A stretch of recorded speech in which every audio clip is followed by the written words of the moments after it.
My parents ignored me until they found out I'm rich. Now they demanded I pay for everything, but I did this instead. I always believed that when you achieve success, you should share it with those you love. That's exactly what I did. I worked hard, made smart investments, and built a life most people could only dream of. And when the money started coming in, I didn't just hoard it. I gave. I paid off my family's mortgages. I set up college funds for all the kids in the family. I even treated everyone to an all-expenses-paid vacation. I thought I was doing something good, but I was wrong. Because in my family, generosity wasn't appreciated. It was expected. And when I finally said, no, that's when everything fell apart. 10 years ago, my life changed. I had spent years working in a high-paying field, making smart financial moves that eventually paid off. And then, a major investment exploded in value, bringing in more money than I had ever imagined. The first thing my husband and I did was pay off our mortgage. Then, we set up college funds for our kids, enough to cover 5 years of education each. If there was money left over, they could use it for a down payment on their first home. We were responsible. We planned everything carefully. And when the money kept coming in, I turned to my family. I wanted to help them too. My husband has 2 sisters, one of whom has 5 kids. I also have a brother with 2 kids. We matched what we had done for our children, equal college funds for all of them. On top of that, I had an accountant figure out the best way to help my brother and sister-in-law financially. We paid off the majority of both of their mortgages, freeing them from years of debt. My parents were already financially stable, so instead, I sent them on a luxury vacation, something they had always dreamed of but never afforded. We even went on a paid-by-us family vacation for both my extended family and my husband's. Everyone was grateful, at least at first, because there was one person in the family who always needed to be the center of attention. My sister-in-law. She was the type who always wanted to be the biggest, most important person in the room. She would smile to my face, but I knew she had been bad-mouthing me behind my back for years. She made passive-aggressive comments about my success, about how lucky I was, about how she didn't think I deserved the money I had. But I ignored it, because I had learned long ago that the best way to deal with her was to act like I didn't notice. And that worked, until she asked me for something I couldn't ignore. It was her birthday party. We showed up with gifts, for her and her son. Nothing extravagant, but thoughtful. Everything was fine at first. Then, she asked about our vacation plans. I told her we had booked a modest cabin for a week. Nothing luxurious, just a peaceful getaway where we would still have to cook and do grocery shopping. She nodded, smiling. Then she pulled out her phone. "I found something," she said, tilting the screen toward us. It was an all-inclusive resort, a luxury place with a water park, spa, fine dining, everything. For 7 people. Price tag? $35,000. I raised an eyebrow. My husband nodded. "Wow, that's a lot. But I'm glad you saved up for something like this." That's when she dropped the bombshell. "Oh, we didn't save," she said, laughing. "We thought you would pay for it. As my birthday gift." Silence. The whole room went dead quiet. Even her own kids looked up from what they were doing, waiting for our reaction. My husband laughed, thinking it was a joke.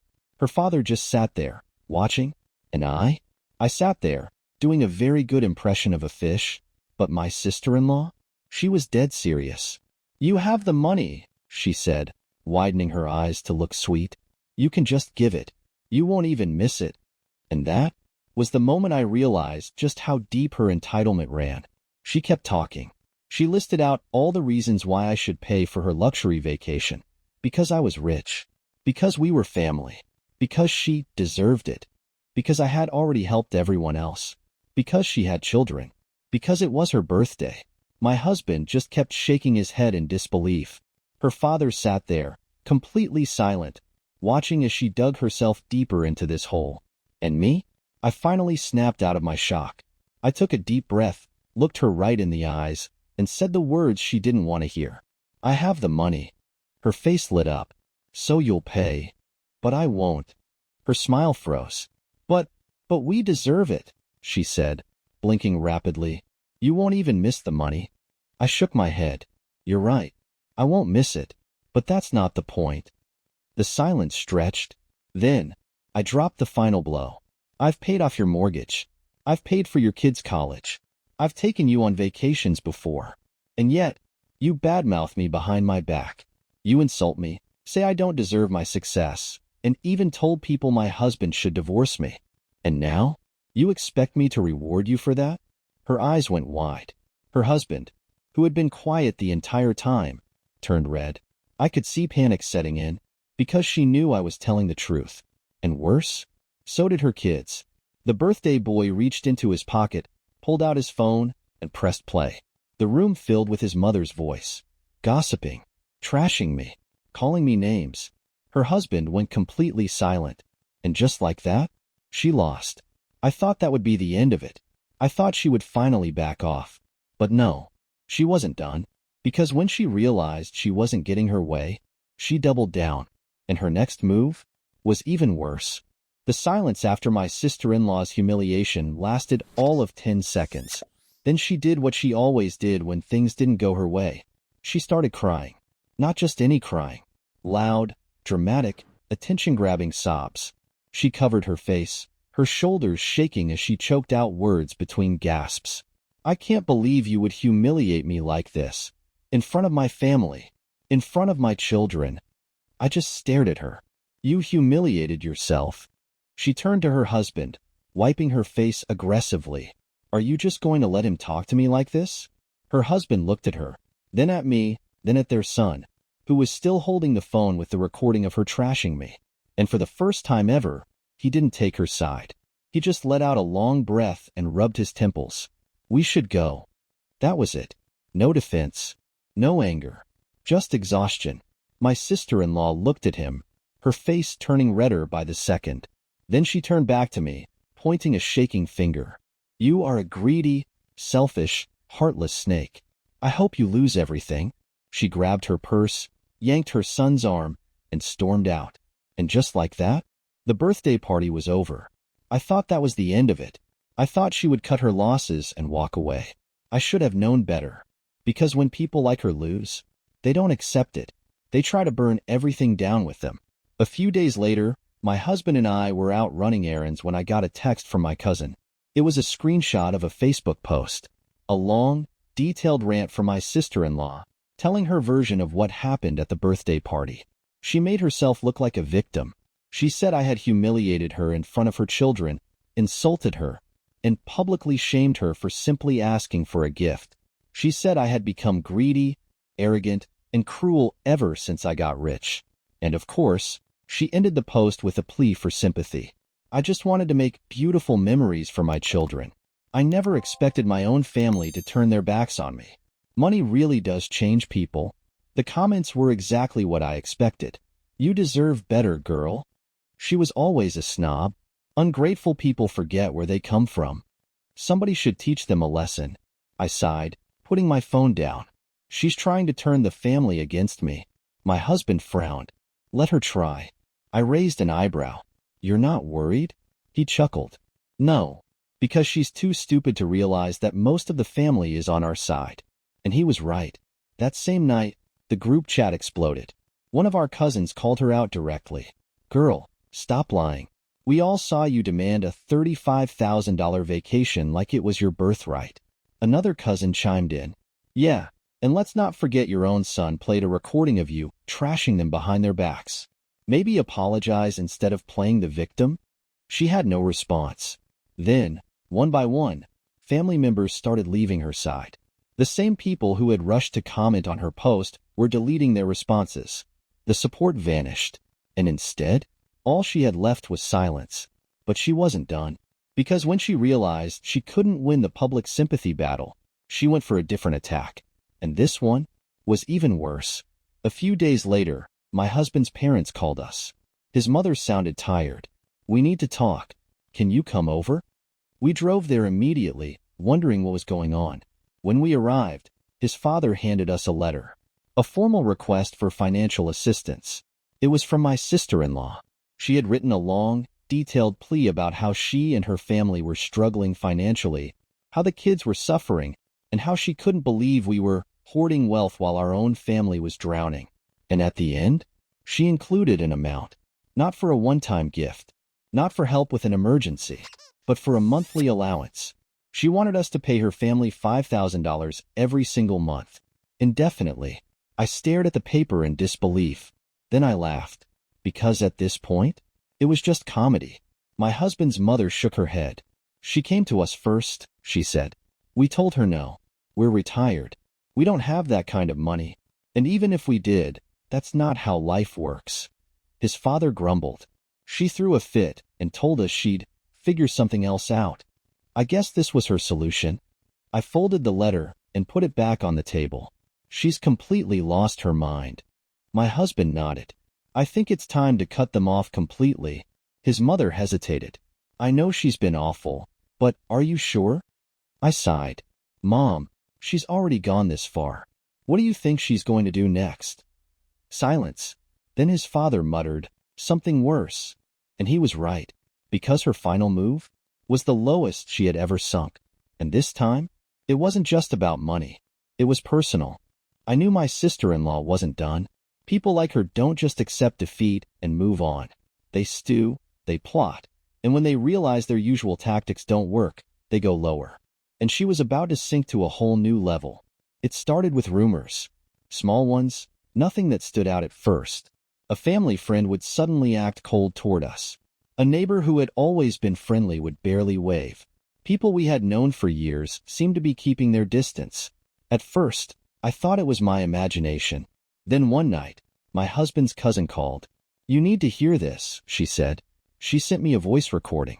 And the second I pressed play, I knew exactly who was behind it. My sister-in-law's voice came through, filled with fake concern. I don't want to spread gossip, but have you noticed how secretive they've been? It makes you wonder where their money really came from. A pause. And I hate to say it, but I heard they might have been involved in something illegal. I mean, who just suddenly comes into wealth like that? I sat there, stunned. Then I laughed. Because this was beyond pathetic. She was trying to make people doubt me, to turn my success into a scandal. And worse, some people were believing her. It wasn't just whispers anymore. I found out from a mutual friend that someone, her, had been asking around about my finances. Did I really work in my field? Did I have any shady investments? Had I been involved in scams or fraud? She was trying to build a fake case against me, hoping that if she spread enough lies, something would stick. And when that didn't work, she took it even further. She anonymously reported me to the IRS. I got a letter in the mail, a routine audit notice. Nothing serious, just a standard review of my finances. But I knew exactly who was behind it. I had done everything by the book. My money was legit. My taxes were filed properly. But my sister-in-law wasn't hoping they'd find something. She was hoping that just the stress of an investigation would be enough to make me break. She wanted me to panic, to settle things quietly by giving her what she wanted. But what she didn't understand, I don't break. I called my lawyer, told him what was happening. He laughed. This is desperate, he said, and stupid. We gathered everything, every document, every investment, every tax filing. When the auditor looked through my records, they found nothing. The case was closed before it even began. But I wasn't going to let her walk away from this. If she wanted to play dirty, I was going to show her what real consequences looked like. A few days later, I called her husband. He had stayed silent through everything. He had watched her destroy relationships, spread rumors, even report me to the government, and said nothing. But now, he was about to get the truth. I met him at a coffee shop, sat across from him, pulled out my phone and pressed play. Her own voice filled the air. Every lie she had told about me, every fake rumor she had spread, and finally, the recording of her asking someone to report me to the IRS. He went pale. Where did you get this?" he whispered. I leaned back. "Doesn't matter. What matters is that your wife is about to lose everything." He swallowed hard. "What do you want?" I slid a folder across the table. Inside were documents detailing every sin I had given their family. Mortgage payments, college funds, vacations, everything. "You're going to pay back every last dollar," I said, my voice calm. "And if you don't, I go public with this." His face turned white. That's over $100,000. We don't have that. Not my problem." I stood up. "You have 2 weeks." And then I left. Because I was done. She thought she could manipulate me. She thought she could turn people against me. She thought I'd be too scared to fight back. But now, she was about to lose everything, and I wasn't going to lift a finger to stop it. Her husband called me 3 days later. His voice was tight, controlled, but there was an edge of panic beneath it. "We need to talk." I already knew what this was about. The deadline I had given him was coming up, and he still didn't have the money. I met him at the same coffee shop. He looked exhausted, like he hadn't slept in days. He placed a folder on the table between us. "That's everything we can pay back right now." I opened it. There were 3 checks, totaling about a third of what they owed me. I closed the folder and slid it back. "Not good enough." He rubbed his face. "Look, I get it. I do. What she did was wrong. But you're asking for something we can't give." I stared at him. "That's not my problem." He exhaled sharply. "You know, she's pregnant again." I didn't react. I knew exactly what he was trying to do. He was hoping that saying those words would suddenly make me feel bad, that I'd soften and just let them off the hook. I leaned forward. "Let me guess. You two were hoping I'd find out, feel guilty, and just hand over another pile of money?" His silence was all the answer I needed. I smiled coldly. "You're out of luck." 2 days later, I got a call from my husband's mother. "She's in trouble," she said softly. I almost laughed. "She's always in trouble." "No," she said. "Real trouble." Turns out, her husband had had enough.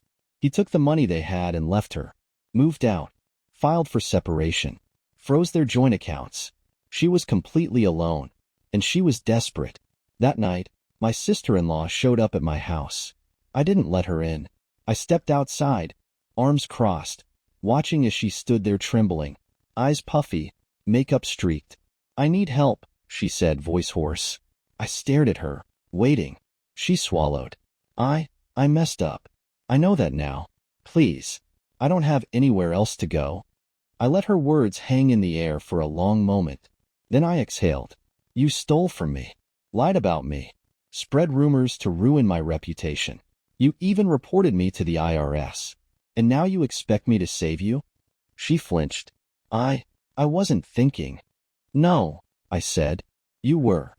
You were thinking of yourself, just like you always do." A single tear ran down her cheek. "Please." I shook my head. "No." Her face crumpled. "But I'm pregnant." I held up a hand. "Not my problem." She let out a broken sob. "I don't even have a place to stay." "That's your own fault." Silence. Then she whispered, "You're really going to do this? To family?" I exhaled slowly. "You were never family." "Not really. Family doesn't do what you did." And then, I turned around and shut the door in her face. I never saw her again after that. From what I heard, she moved to another state. Some distant relatives took her in for a while, but they eventually got tired of her, too. Her husband never went back. He finalized the divorce and took full custody of their kids. And me? I moved on. I never spoke to her again and never thought about her again, because she had finally learned what happens when you push too far. And she had no one to blame but herself.